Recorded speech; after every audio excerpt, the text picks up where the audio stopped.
sa unknown hour, ayan, unknown hour, bilang isang Kristiyano, maganda maintindihan natin na ang pagdating ng Panginoon, gaya ng pagdating ng groomsmen at gaya ng sinabi ni Jesus sa John, na sa kanyang pagdating ay katulad ng isang magnanakaw, na hindi mo naman alam kung kailan darating ang magnanakaw, kasi kapag alam mo, mapaghahandaan mo, no?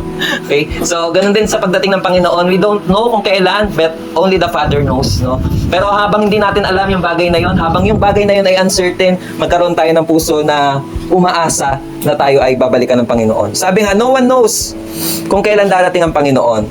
That is a mystery that is not meant to produce fear, but faithfulness, no?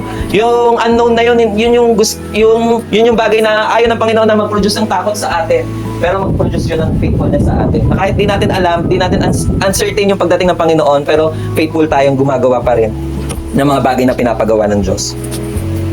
Foolish virgins. So, dito sa unknown hour, makikita natin or marereflect natin yung life ng foolish virgins, no? Dahil di nila alam yung pagdating ng groom, no? Ano lang sila, hinayaan na lang nila na yung oil ay mawalan. O hindi sila nakapaganda para sa oil na yun. Sige, na lang natin.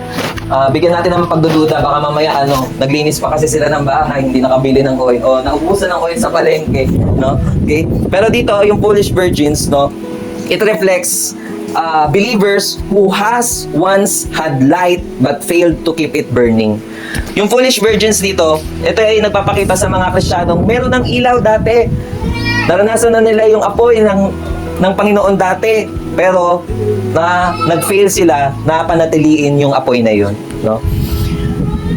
These are the Christians who rely on the memory of the old fire instead of maintaining the fresh oil.